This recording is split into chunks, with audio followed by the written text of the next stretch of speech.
உன்கிட்ட என் காதல் சொன்னதில்ல, மௌனத்தில் வார்த்தைகள் சொந்தம் இல்ல, ஒன்னால கண் தூங்கல.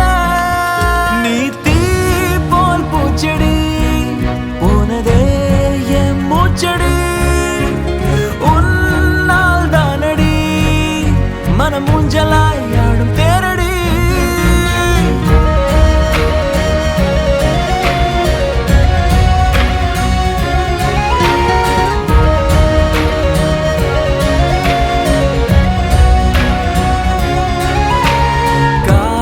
கண்ணுக்குள்ள இட்டு போட, மின்னல் நெஞ்சுக்குள்ள மெட்டு போட, பூமி பந்து போல உந்த ஞாபகம் காதல் தான் சுத்துதே. ஒன்ன பார்த்தா உச்சி கொட்டி போவ, பச்சை புள்ளையாவ, அச்சு வெள்ள நீதானே.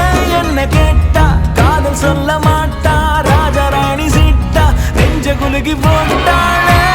குதிக்கிறேன் பறக்கிறேன் பறவ போல, நான் எப்ப தரையிலும் நடக்கிறேன் குழந்தை போலதான். தெரிஞ்சியே என் நெஞ்சத்தை கையாகிறேனே,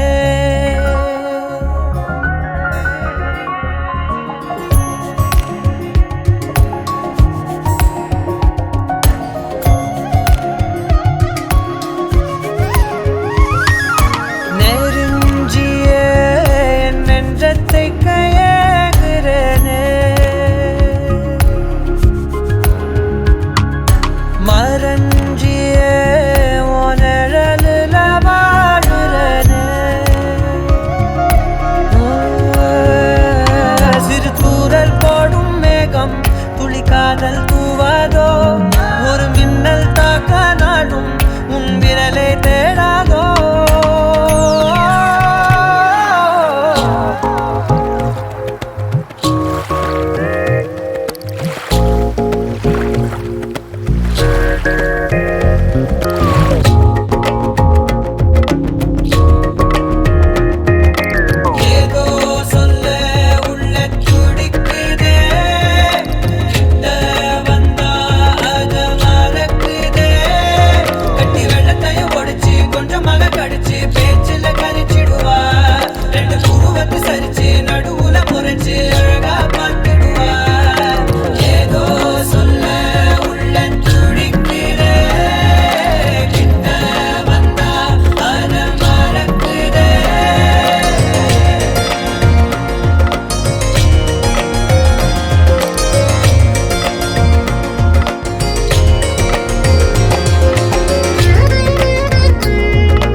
மாதிரி ஃபன்னாக ஜாலியாக தான், சரி பொண்ணு தானே பார்க்க போகிறோம் அப்படின்னு என்னை கூப்பிட்டு போனாங்க. நானும் ஜாலியாக சட்டை பேண்ட்லாம் எடுத்து போட்டு போனேன். நான் தான் சொன்ன மாதிரி போய் உட்காந்தோடனே வந்துட்டு யாரோ ஒருத்தவங்க வந்துட்டு பொண்ணு பிடிச்சிருக்காப்பா அப்படின்னு கேட்டாங்க. சரி நம்ம ஒரு ஃபார்மாலிட்டிக்கு சொல்லுவோம்ல, பொண்ணு பிடிச்சிருக்கேன் ஆண்டி அப்படின்னு.